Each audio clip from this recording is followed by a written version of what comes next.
반갑습니다 여러분. 헤븐트리 스튜디오의 디렉터 샤이입니다. 오늘 다뤄볼 내용은 바로 루시퍼에 관한 내용입니다. 루시퍼가 사탄이니 뭐니 하는 그런 평범한 수준의 이야기는 아니고요. 여러분들이 지금까지 어디서도 듣지 못했던 아주 고차원적인 해석을 해볼 겁니다. 자, 루시퍼. 루시퍼 하면 악마고 악마 하면 또 루시퍼죠. 이제는 그냥 악마를 상징하는 보통 명사 취급을 받고 있는데 사실 루시퍼가 정확히 어떤 존재인지 제대로 알고 있는 사람은 잘 없죠. 하늘에서 추락한 타락한 천사라는 의견도 있고 혹자는 루시퍼가 바로 창세기 3장의 옛뱀 나쉬라는 말도 있고 그것도 아니면 본래 루시퍼는 인간들에게 지식을 전수하고 해방을 도모한 어떤 혁명가 포지션의 신인데 기독교 세력에 의해서 악마적인 이미지가 씌워진 것 뿐이다 라고 얘기를 하는 사람도 있죠. 지식이라. 물론 저 역시도 여러분들께 지식을 전달하는 사람이긴 하지만 사실 저는 지식 자체를 그렇게 중요하게 생각하는 사람은 아닙니다. 오히려 그 반대 입장이죠. 지식이라는 게요, 사실 마냥 유익하기만 한 건 아닙니다. 무언가 좋고 나쁘고를 결정하는 건 결국 지식 자체가 아니라 내가 이걸로 뭘 하고자 하는지와 관련이 있거든요. 그런 의미에서 본다면 저는 지식이 양날의 검과 같은 뭔가라고 저는 생각을 해요. 누가 어떤 사람이 어떤 목적을 갖고 쓰냐에 따라서 구원의 손길이 될 수도 있고 그냥 돼지 목에 진주목걸이만도 못한 게 될 수도 있겠죠. 이게 사람들이 되게 간과하는 게 있는데 내가 뭔가를 남들보다 더 안다는 건 혹은 더 많이 가졌다는 건 그만큼 남들보다 더 많은 책임이 내 삶에 부여가 된다는 뜻입니다. 더 많이 아는 만큼, 더 많이 가진 만큼 당연히 그에 준하는 책임과 의무가 수반되어야 하는 건데 그 책임을 등한시하는 사람들이 너무 많아요. 그런 고귀한 책임의식을 등한시하면 남는 건 저급한 우월감과 선민의식 같은 것들 뿐일 텐데 말이죠. 마찬가지입니다. 플래더스니 일루미나티니 프리메이슨이니 다 좋아요. 뭔가를 탐구하는 것 자체를 뭐라 할 수는 없는 거니까. 근데 자신의 알량한 어떤 지적 우월감을 채우기 위한 게 목적이라면 사실 그건 모르는 이만 못하다는 겁니다. 아까도 제가 얘기했지만 뭔가를 안다는 건 그에 준하는 책임이 동반되어야만 의미가 있는 건데 그게 아니라면 애초에 목적 자체가 우월감을 느끼기 위함에 있는 거라면 오히려 그건 타인과 자신에게 걸림돌만 될 뿐입니다. 나 이만큼 안다고, 나 이만큼 대단한 사람이라고 으스대는 사람이 얼마나 깊이 있는 지식을 얻을 수 있을까요? 그리고 그런 사람의 이야기를 과연 누가 깊이 있게 들어줄까요? 한번 생각해봐야 될 문제죠. 아무튼 얘기가 딴 길로 샜는데 중요한 건 루시퍼에 대한 의견이 왜 이렇게 극단적으로 갈리냐는 거겠죠. 악마냐 아니면 혁명가냐. 이번 영상이 그 오랜 논쟁의 도착점이 되길 바라면서 한번 시작해 보겠습니다.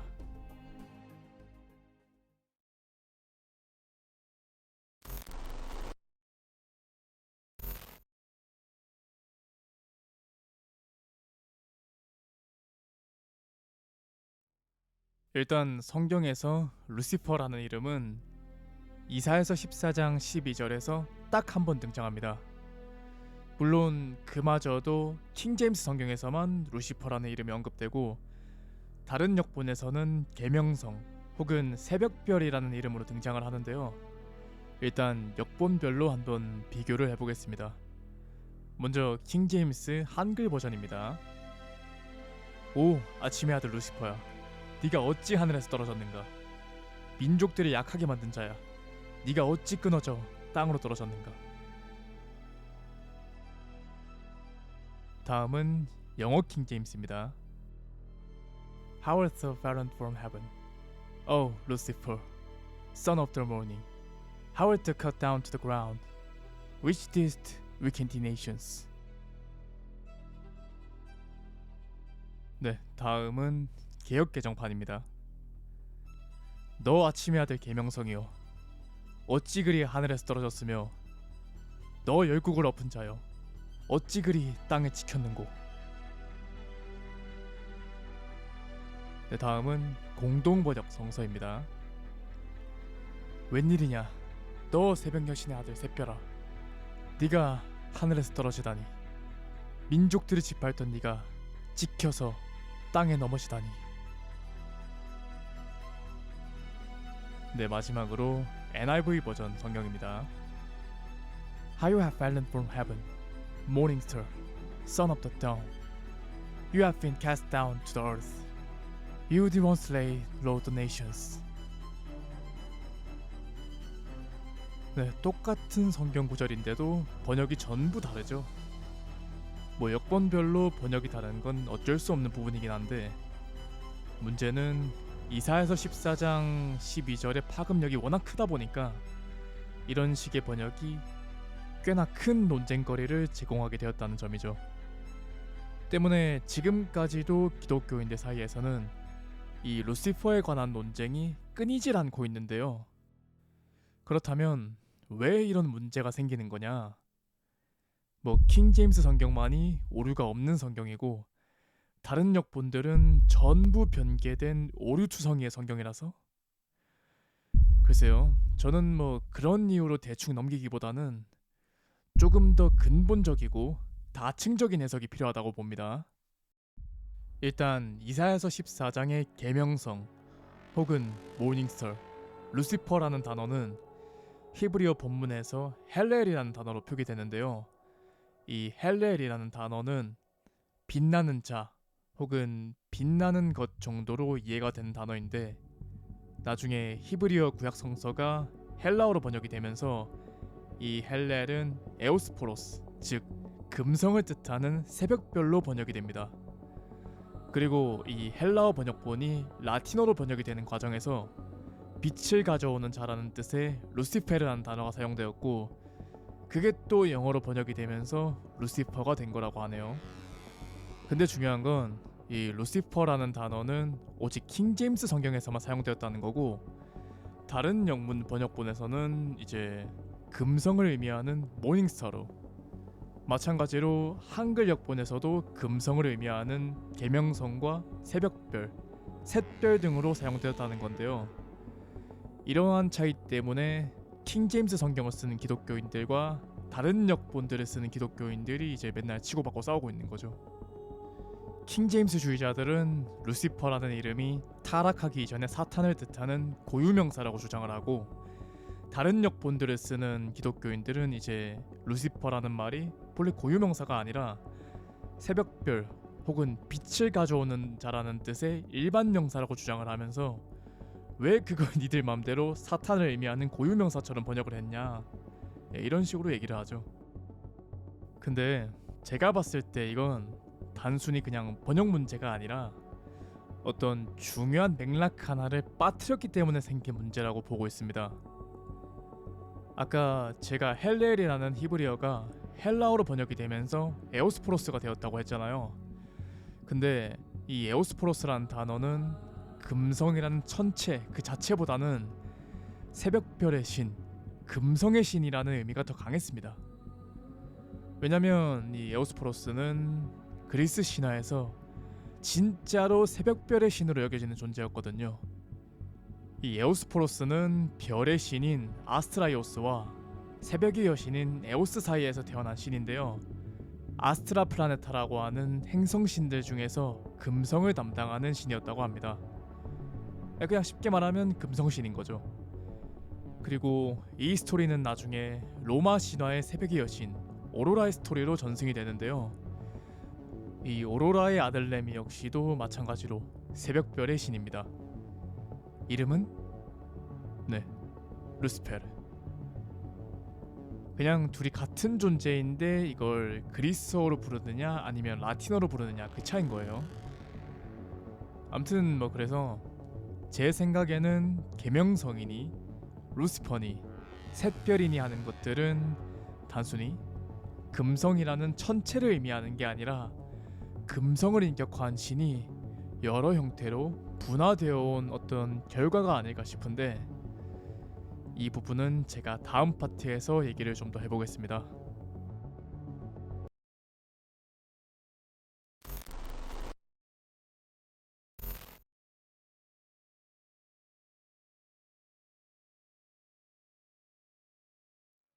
전 세계에는 다양한 신화와 전설이 존재하고 그에 비례하는 수많은 형태의 신들이 존재합니다. 근데 제가 추적한 바에 의하면 각 신화와 종교에서 등장하는 어떤 다양한 특성과 다양한 이름을 갖는 이 신들이요, 사실 개별적으로 존재하는 신들이 아닙니다. 그 언어학자들이 얘기하는 거 들어보면 고대 한민족의 언어와 수메르인들의 언어가 문법적으로 굉장히 유사한 패턴을 보인다고 하잖아요. 그래서 이게 원래는 같은 뿌리에서 나온 언어인데 이 뿌리 어군으로부터 어족이 갈라져 나오는 시기가 있었고, 그 때문에 언어가 여러 가지 형태로 분화가 된 것이다 라고 이제 추정을 하는데, 일단 이 과정을 묘사하는 가장 대표적인 예시가 바로 성경의 바벨탑 스토리죠. 이 성경에서는 온 세상이 하나의 언어를 사용하던 시절이 있었으나 이 인간들이 신에게 반기를 든 이후로 언어가 갈라졌다라고 서술을 하는데요. 흥미로운 점은 이런 식의 내러티브가 비단 성경에만 존재하는 게 아니라는 겁니다. 신적 존재에 대한 도전과 거대한 구조물, 그리고 언어와 민족의 분화라는 이런 신화적 구조는 힌두 신화에서도 찾아볼 수 있고요. 북미의 체로키족 신화나 멕시코의 고대 전승에서도 찾아볼 수 있습니다. 일단 힌두 전승에 따르면 지구의 중심에는 하늘에 닿을 정도로 거대한 세계수가 자라 있었다고 합니다. 근데 이 나무가 모든 인간을 자기 아래 모아서 그들이 흩어지지 않게 만들고자 했고, 그것을 본 창조신 브라흐마가 신의 질서를 넘어서려는 이 나무의 가지들을 잘라서 땅으로 떨어뜨렸다고 하네요. 그래서 땅으로 떨어진 이 가지들은 각기 다른 나무가 되어서 새롭게 자라났는데, 이 나무들은 사람들의 믿음과 언어, 풍습을 서로 다르게 만드는 역할을 했다고 하고요.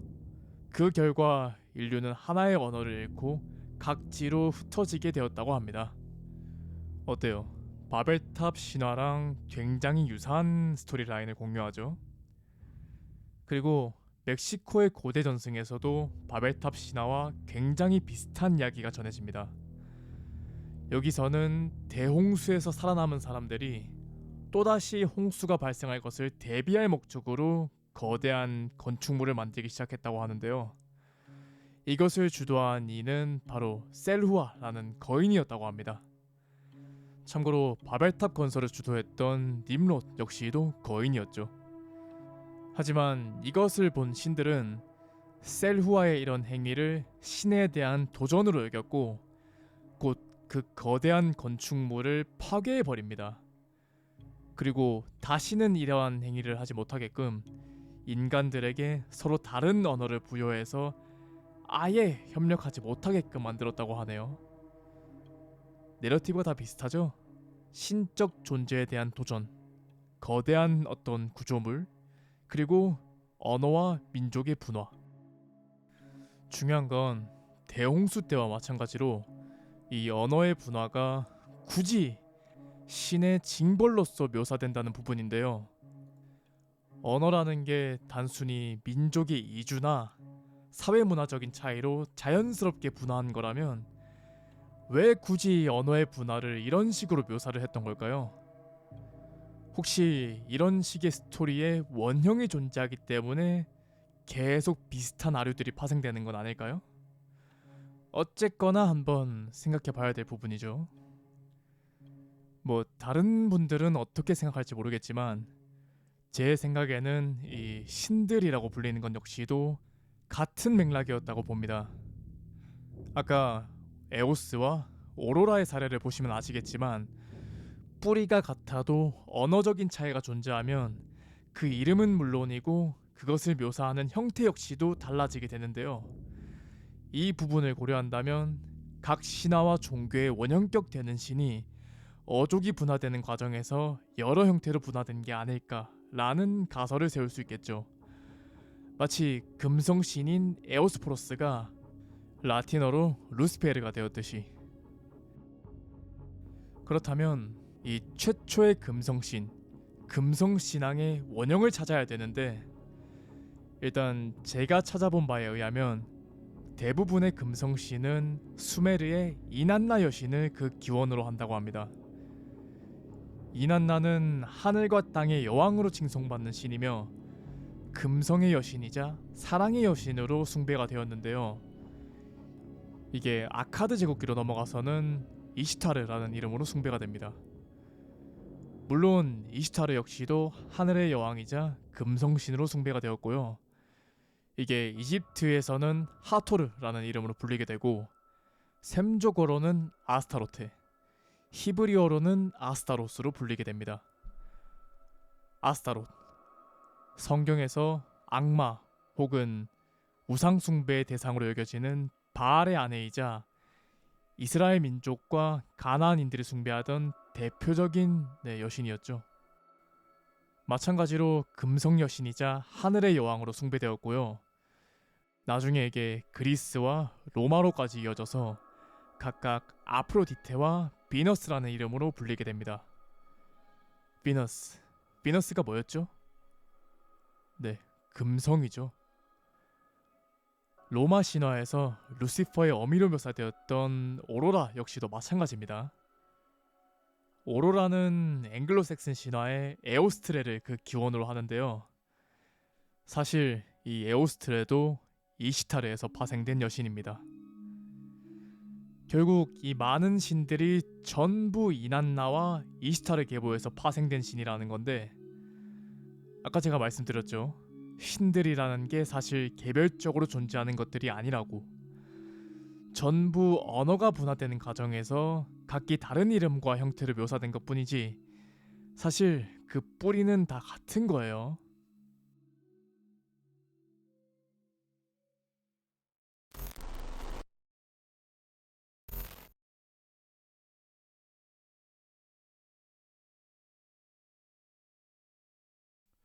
자, 그렇다면 왜 하필 금성이냐? 금성에 도대체 무슨 비밀이 있길래 루시퍼를 비롯한 여러 신들의 상징으로 쓰는 거냐? 이건 해가 뜨기 직전에 가장 밝게 빛나는 이 금성의 천문학적인 특징과 관련이 있는데요. 고대인들은 말이죠, 새벽 하늘에서 유독 눈부시게 빛나는 금성을 보면서 이 별이 곧 어둠을 몰아내고 세상을 밝히는 빛을 가져오는 존재라고 여겼습니다. 한마디로 세상에 빛을 가져오는 메시아적 존재의 상징으로 여겨졌다는 말이죠. 이러한 특징은 루시퍼의 이름에서도 잘 드러나는데요. 루시퍼라는 이름 자체가 본래 라이트 브링어, 즉 빛을 가져오는 자 혹은 빛의 전달자라는 뜻이거든요.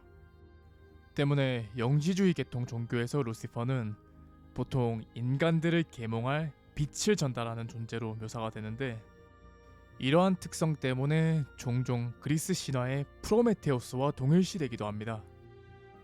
프로메테우스가 뭐죠? 네, 인간들에게 불을 전해준 어떤 선지자격 포지션의 신이죠. 물론 이 둘은 불과 빛의 전달자로 각각 다르게 묘사되긴 했는데 사실 이 둘은 같은 겁니다.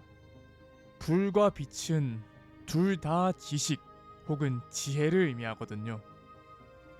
암튼 결론만 놓고 보면 이 금성은 인류에게 빛을 가져올 메시아적 심볼로 사용이 되었다는 건데, 흥미로운 점은 이 금성이 실제 천문학적 궤도에서도 어떤 심볼리즘적인 패턴을 보여준다는 겁니다. 자, 보시면 금성과 지구의 공전이 만드는 어떤 궤도를 보면요, 이렇게 연꽃 모양을 그리게 되는데요. 이 연꽃 상징은 보통 무한 궤도나 윤회를 상징합니다. 특히나 이건 불교나 힌두교에서 중요한 의미를 갖는 심볼인데, 애초에 연꽃 자체가 불교에서 부처를 상징하는 심볼로서 사용이 되거든요. 대부분의 불상이나 보살상에 연꽃상이 존재하는 것도 같은 맥락이고, 참고로 불교의 창시자인 석가모니 역시도 보리수 아래에서 새벽 하늘의 금성을 보고 진리를 깨달았다고 하죠. 전부 이 금성, 루시퍼와 관련이 있는 겁니다. 이처럼 금성 관련 신들과 메시아가 온갖 이름으로 나와서 판을 치다 보니 나중에 진짜 메시아인 예수가 자신을 이렇게 표현한 거죠. 나 예수는 내 천사들을 보내어 교회들 안에서 이것들을 너희에게 증언하게 하였노라. 나는 다윗의 뿌리요 후손이요 빛나는 새벽별이라 하시더라. 네, 보시면 아시겠지만 성경은 이 모닝스타, 새벽별이 곧 예수라고 무려 예수 본인의 입으로 말하고 있습니다. 그런데 킹제임스 역본을 제외한 다른 역본을 보면 예수도 새벽별이고 하늘에서 끊어져 땅으로 추락한 존재도 새벽별이죠. 루시퍼라는 이름은 아예 성경 전체에서 종적을 감췄고, 이렇게 되면 루시퍼는 성경에 등장하지 않는 이름이고 예수와 땅으로 추락한 존재가 사실 같은 존재라고 해석할 여지가 생기는데, 아마 이런 맥락 때문에 킹제임스 역본이 루시퍼를 고유명사로 번역을 한 것 같아요. 가짜 메시아와 진짜 메시아를 헷갈리지 말라고. 실제로 개역개정 버전에서는 이 요한계시록 9절을 광명한 새벽별로 번역을 했는데, 광명한 새벽별, 벌써 보기만 해도 느낌이 오죠. 개역 성경에 따르면 예수는 하늘에서 끊어져 땅으로 떨어진 광명의 대표쯤 되는 존재가 됩니다. 일루미네이션, 일루미나티. 어쨌거나 현재 기독교를 비롯한 많은 종교 집단들이 숭배하는 대상이 예수가 아니라는 것쯤은 확실히 알겠네요. 예수의 탈을 쓴 무언가거나 아니면 루시퍼거나. 만약 신 따위는 존재하지 않는다면, 예수의 일화가 가짜이고 바이블의 스토리가 허구라면 왜 굳이 이런 짓을 하는 걸까요? 학계의 주장대로 성경이 수메르인들의 신화를 카피한 거라면 그냥 원형 그대로 놔둬도 괜찮을 거 아냐. 근데 왜 자꾸 예수가 아닌 다른 뭔가를 앉혀놓고 그걸 예수라고 하는 거냔 말이지. 그리고 여러분, 우리가 흔히 접하는 이 예수의 모습, 세상에서 묘사하는 장발의 예수는 사실 예수가 아닙니다. 성경을 보면 남자가 긴 머리를 가지는 건 수치라고 분명하게 기록되어 있는데 예수가 장발이다. 이게 말이 된다고 보십니까? 세상에 퍼진 장발 예수의 이미지는 적그리스도입니다. 당장 예수를 믿는다는 기독교만 봐도 이런데 다른 종교들은 뭐 오죽하겠습니까? 전부 가짜밖에 없습니다. 이 세상에 있는 모든 게 가짜입니다. 그들이 숨기고 싶은 진실은 예나 지금이나 단 하나뿐이었다는 사실을 명심하시길 바랍니다. 하편에서 계속됩니다.